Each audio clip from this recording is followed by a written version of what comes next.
이제 요 라인에 거의 뭐 연속해서 한 3-4동이 다 신축이에요. 자, 보시면은 여기도 1층에 상가 빼고는 지금 2, 3, 4층 공실이 나와 있죠. 2, 3, 4, 5층까지. 이 옆 건물도 현재 공실 매물로 나와 있고 그 옆 건물도 나와 있어요. 그래서 제가 볼 때는 꼬마 빌딩계에 되지 않을까. 아, 근데 여기 딱 선정릉 마주보고 있는 라인 진짜 이 느낌 좋지 않아요? 약간 공원에 놀러 온 느낌이야. 특히 이제 여기 보면은 저 입구까지 있고 정자까지 딱 보이니까.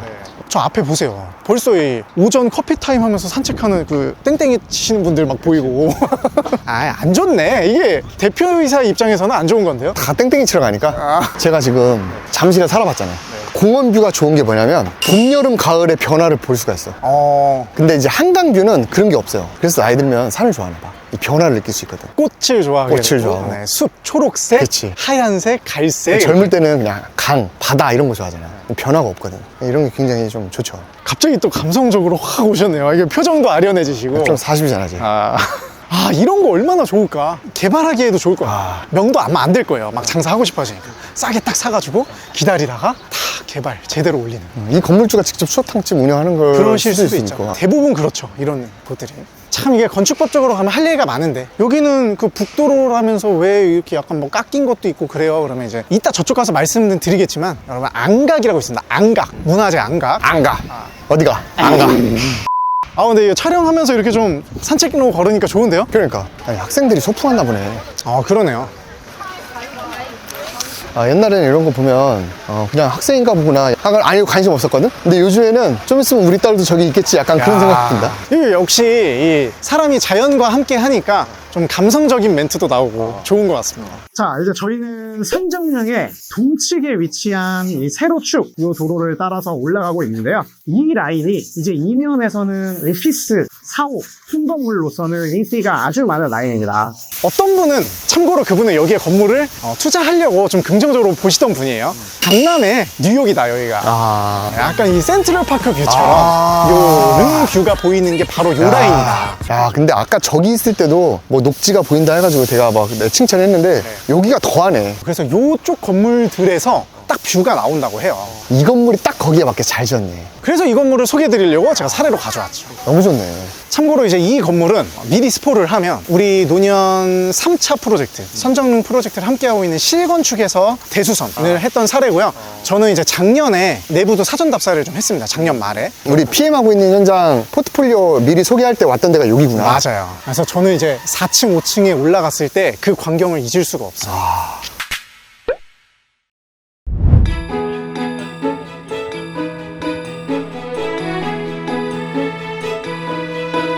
여기가 서쪽이거든요. 근데 서쪽인데 약간 일조사선처럼 받았어요. 이게 이제 도로사선이 아니고 문화재 안각 때문에 요 라인이 요렇게 릉 기준으로 요렇게 깎여 있는 그런 건데 그거를 이제 약간 인문학적으로 또 잘 풀어낸 거죠. 테라스라든지 뷰를 확보하면서. 디자인적으로 좀 깔려고 했었는데 까면 안 되겠네. 농담입니다, 소장님. 자, 뒤에 있는 건물은 선정릉을 그냥 정방으로 바라보고 있는 아주 굉장히 입지가 좋은 마음에 드는 건물이고 토지는 97평이에요. 보기보다 꽤 넓죠. 그 다음에 2종 일반 주거지역이고 지하 1층에서 지상 6층까지 연면적 302평이고 2023년 8월에 135억 평당 1억 3,890만 원에 매입을 하셨고요.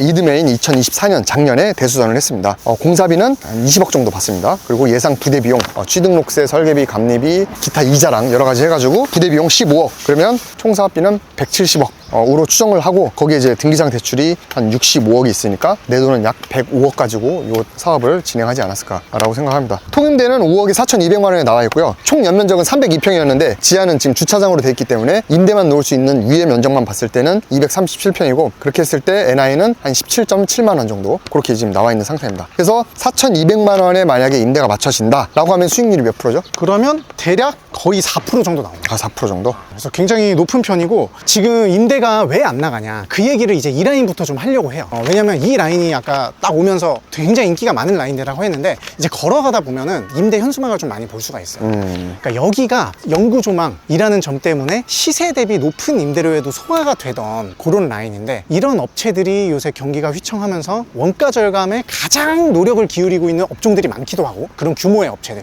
그 다음에 1편에서 봤던 테헤란로 변의 그 오피스들도 상층부 같은 경우에는 임대료가 20만 원 언저리인 곳들이 꽤 있어요. 특별히 신축 건물이 아니면 엘리베이터는 있고 매물들이 있기 때문에 이런 업체들이 글로 이사를 가는 거죠. 원가도 조금 아끼고 오히려 교통 입지는 좀 더 좋아지고 뷰는 포기하는 거죠. 이 프리미엄을 포기하는 거죠. 그래서 이렇게 빠져나가는 경우가 있어서 다소 높은 임대료를 지금 인정을 못 받고는 있다. 야, 선정릉 보이는 내 건물이야. 내 건물 아니어도 이거 다 내가 쓰고 있어. 대표실 쫙 있고 그런 간지나 가오를 포기하고 경기가 안 좋으니까 실리를 선택하는 거죠. 그렇죠. 그리고 이 임대료도 여기도 한 10만 원 중후반 하는데 저기 대로변에 큰 건물 있잖아요. 그냥 프라임 오피스 이런 데 사실 1층에 스타벅스 있고 로비 있고 역 가깝고 거기에 그냥 일부 층을 쓰는 거긴 하지만 간지는 좀 떨어지죠. 그렇지만 사실은 임대료도 거의 차이 안 나고. 그래서 이거는 막 건물이 잘못됐다라기보다 입지가 아주 잘못됐다라기보다는 확실히 그런 수요가 줄어든 건 맞아요. 지금 그러니까 그런 시장에서도 임대를 맞추려면 가격적인 메리트가 있든가 아니면 그분들이 선택할 수밖에 없는 건축물적인 이유가 있든가 뭐 이런 전략들이 필요하거든요. 그래서 그걸 좀 말씀드리고 싶어서 사례로 가져와봤고 내부는 굉장히 좋습니다. 구성이. 사실 뭐 건물 보고 입지적인 거 봤을 때 야 우리도 이런 데서 근무하고 싶다고 생각이 들 정도로 하는데 사실 임대료가 평당 17에서 18만 원 정도면 우리도 지금 논현동에 임대를 놓고 있긴 하지만 세긴 세네. 거기다가 전용당까지 계산해서 하면 아마 20만 원대로 올라가니까 NI가 아니고 만약에 NOC로 하면은 단가가 올라가니까 한번 더 가보시죠. 그래도 이런 라인의 건물들이 매매될 때는 또 선택받을 가능성이 좀 높거든요. 희소성이 있으니까. 그치. 아 이거 공실이니까 그러니까 이 라인 하면 안 돼. 이거를 말씀드리고 싶은 게 아니라 그런 현실을 알고 전략을 뾰족하게 잘 세우자. 그걸 말씀드린 거고 요 옆에 건물도 그래서 최근에 실거래가 됐어요. 지난달에 바로 매매가 됐고요. 굉장히 높은 가격에 매매가 됐습니다. 평당 아마 1억 5천만 원 정도 거래가 됐을 거예요. 토지 평당. 그래서 이거는 이제 기존 상가 주택이죠. 2층까지는 상가고 3, 4, 5층은 제가 알기로 주택인데 이것도 안각 받아서 약간은 위에가 좀 깎이고 아마 신축은 하지 않을 것 같고 이것도 수선은 할 것 같아요. 근데 어쨌든 거래가 된다. 희소하기 때문에. 좀 오래돼 보여도 그래도 좀 짱짱하게 잘 지은 것 같아요. 오히려 이거는 신축했을 때 조금 더 메리트가 떨어질 것 같다는 생각도 들고 근데 1억 5천이면 사실은 건물가 포함하면 나쁘지 않은 것 같고 그래서 아까 이제 임장무신 얘기한 대로 선정릉이 바로 보이는 뷰를 접하고 있는 요 입지 이거는 사실은 희소성이 굉장히 있는 건 맞아. 그렇죠. 네. 나 넓은 데 원해요. 역 가까운 데 원해. 이런 거는 사실 대체제가 많이 있을 수 있는데 이런 녹지가 보이는 바로 앞에 역세권인데 조용하고 인도도 넓고 쾌적하고 이런 거를 원해요라고 했을 때는 별로 없거든. 맞아요. 근데 이거 선정릉은 저도 안에 들어가 보진 않았는데 좋은 것 같네. 저는 선정릉은 안 가보고 서오릉은 가봤어요. 서오릉은 특징이 뭔지 알아? 서오릉에 들어가나 안 들어가나 똑같아. 다 녹지라서.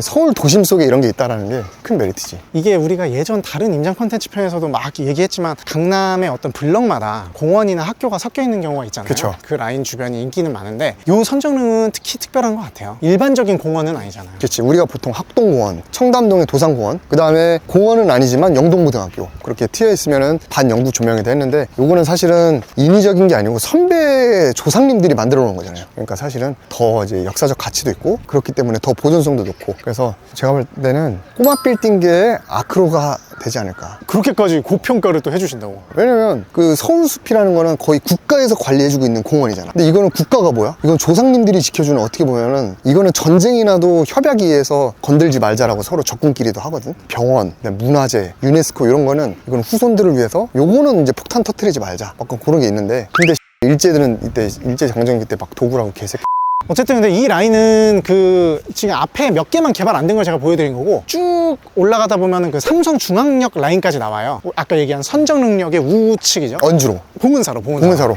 가는 길에 이미 거의 제가 볼 때 한 70% 이상은 개발이 돼 있습니다. 근데 뷰도 여기는 약간 막혀있다 그지? 네, 여기가 이제 릉 위쪽 언덕이 있다 보니까 아까 저 밑에가 좋았네. 네, 저기 필지가 몇 개가 안 돼요. 그러니까 그런 라인을 선택하는 것도 굉장히 전략 중에 하나가 될 수 있다. 뭐냐 이거? 이거는 진짜 한 이제 80년대 지은 연립이죠. 아 진짜 한번 가보자. 나름 그 당시 생각하면은 굉장히 럭셔리하게 지은 것 같아요. 한 개 호실이 꽤 커 보이지 않나요? 그러니까 이거 나름 그 당시에는 굉장히 고급 주택이었을 것 같은데. 맞아요. 이런 빌라를 하나 사놓으면 대지 지분 장난 아니겠다. 보통 신사동에도 있고 한데 전용 면적보다 대지 지분이 클 거예요. 아 그렇지. 네. 지금 임장마신이 전용 면적보다 대지 지분이 더 클 거야 라는 말을 이해 못했다? 제발 수업 좀 들어라. 이게 재개발 투자하시는 분들이 이 말은 이해는 하지만 그 원론적인 이유를 모르죠. 모르지. 본질적인 이유. 아 여기 만약에 예를 들면 좀 뭐랄까 선정릉 들어가는 입구가 있다거나 다르거나 아니면은 조금 다른 테마가 있었으면은 이거는 조금 더 다르게 개발을 해도 좋을 것 같다는 생각이 들 정도로. 요거는 근데 언젠가는 저는 개발이 될 수 있다고 보는 게 세대수가 다 해서 8세대밖에 안 돼요. 그래서 요거는 조금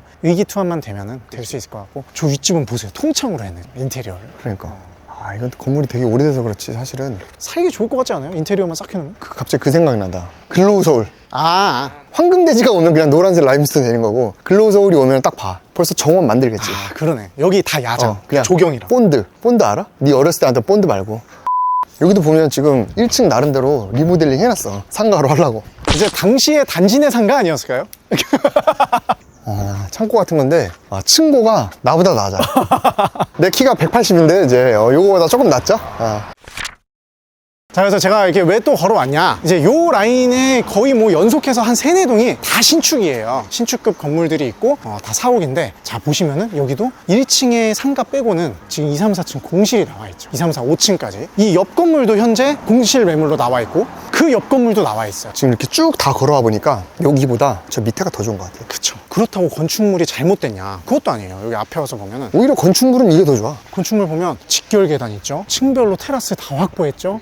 지하로 가는 직결 계단도 있죠. 전면도 뭐 럭셔리하게 전시 느낌으로 활용할 수 있는 공간으로도 할 수 있게 다 공간 구성이 돼 있는데, 이게 임대료도 그렇게 비싸지 않거든요. 10만 원 초중반대 나와 있습니다, 지금 매물이. 그래서 이런 거를 이제 보면서 사람들이 그냥 짓지 말아야지 이렇게 되는데, 의외로 이런 데서는 약간 싸게 세팅을 하고 깍두기식으로 짓는 게 더 전략적일 수 있거든요.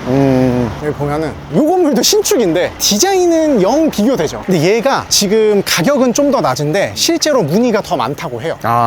왜냐하면 같은 인프라를 사실상 누릴 수 있는 입지인데 디자인 때문에 임대료가 비싸고, 얘는 오히려 그런 거에는 프리미엄을 안 주고 실리적으로 면적을 쓸 수 있게 하면서 임대료가 조금 싸니까 아마 저는 이게 더 빨리 나갈 수도 있지 않을까? 라는 생각을 하게 되더라고요. 그리고 이제 이게 주차도 구성이 다 달라요. 얘 같은 경우에는 전면에서 꽂게 돼 있고요. 이게 실제로는 좀 더 편하긴 하겠죠. 그치. 대신 얘는 1층에 가시성이 없고, 그렇지. 그런 게 있고, 이 건물 같은 경우에는 속으로 조금 더 필지가 크거든요. 이렇게 진입로를 확보해서 뒤에 주차장을 했어요. 그래서 우리가 필지도 다 다르고 우리가 건축물을 기획하는 거에 따라서 구성할 수 있는 상품성이 다르기 때문에 사실 이런 거를 좀 면밀히 공부하는 게 좋지 않나. 1층에 만약에 부동산이나 카페가 들어온다 했을 때 몇 매연 나오고 시동 키면은 막 들어오는데, 저런 것보다 딱 여기에서는 바로 보이니까. 이거는 사실 소매점도 할 수 있게 기획을 해놓은 거거든요. 그러니까. 그래도 저는 이 구성을 알차게 해놓은 것 같아요. 되게 깔끔하고 조경도 그렇고.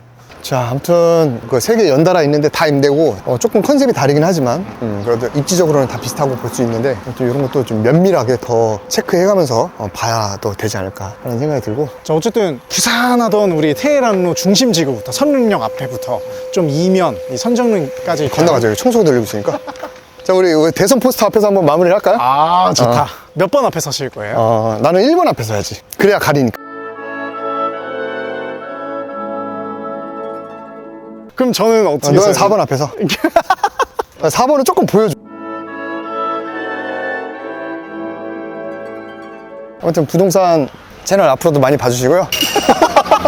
일단 굉장히 부산스러웠던, 유동인구가 바글바글했던 선릉역 앞 테헤란로부터 그 이면에 선정릉, 그 다음에 약간 삼성동 위쪽까지 넘어오는 이 라인을 걸어봤는데, 사실 이게 여러분 지도로 보거나 직접 걸어보시면 한 15분 내외면 걸어올 수 있는 굉장히 작은 구역이었어요. 근데 정말 골목별로 건축물도 달랐고 느낌도 달랐고 임차업종도 다르고 공실 현황도 좀 달랐죠. 그런데 이런 걸 좀 다양하게 좀 보여드리려는 게 오늘의 목적이었고, 대표님은 또 어떤 걸 느끼셨는지? 여러분 뭐 공실이 많다 뭐 하는데, 어떤 특정 유튜버 우리를 포함해서 뭐 이게 공실이 많으니까 뭐 다 하지 마세요. 그게 단편적인 것만 보여주고 전체인 것 마냥 해석하는 거에 대해서 속아 넘어가지 말고, 여러분들이 직접 나와서 이걸 좀 직접 보고 전체를 다 스터디를 해보고 본인이 판단하는 게 제일 중요하지 않을까. 단편적인 거 뭐 임대 야 다 공실이야 하지 마. 이거 굉장히 안타까워요. SNS 보니까 누가 그러더라고. 그 라이트하우스라고 폭락론자 그 유튜버죠. 뭐 그분이 뭐 잘한다 못한다를 떠나서 어떤 분이 그분 유튜브를 보고 청약을 당첨됐는데 포기를 했대. 근데 그 아파트가 지금 날아가고 있는 거예요. 그러니까 이게 제 말 포함해서 듣지 말라니까. 결국 뭐라? 본인이 판단해. 유튜버는 우리 생각을 얘기하는 거야. 개인 채널이고 그냥 보여주는 거고, 저는 그냥 제 인사이트나 제 노하우를 알려드리는 거니까 판단 본인이 하면 좋을 것 같고, 그런 면에서 이제 공실이 나와 있는 거나 저 안쪽에서는 또 공실이 없었잖아요. 그런 것도 있고, 요즘에 실거래된 것도 몇 개 보여드렸는데, 지금 이 시장에서 그럼 건물이 팔려 했는데 수익률이 1, 2%짜리인데 팔리는 거 보여드렸잖아요. 그게 수익률이 낮아도 선택받는 건물의 특징을 여러분이 잘 알아가셨으면 좋겠습니다. 그렇죠. 그래서 뭐 우리가 뭐 홍보하려는 것보다는 여러분들이 자산시장, 투자시장, 이제 부동산 시장에서 아예 그냥 선을 긋는 것보다는 선택적으로 꾸준히 관심을 갖는 약간 그런 태도가 나중에 좋을 것 같아요. 왜냐면 이제 좀 있으면 도장 찍을 거잖아요. 아무튼 어디든 찍을 거잖아요. 누가 되든 간에 사이클은 있어요. 근데 사이클이 왔을 때 여러분들이 또 한 번 놓치기 싫으면은 평소에 조금 공부하고 관심 갖는 게 중요하지 않을까라고 하면서 오늘 임장 컨텐츠 마무리 해보도록 하겠습니다. 다음에 또 좋은 영상으로 찾아뵙도록 하고, 누가 될지 모르겠으나 그때까지 저희 채널이 유지되길 바라면서 다음에 또 뵙도록 하겠습니다. 감사합니다. 감사합니다.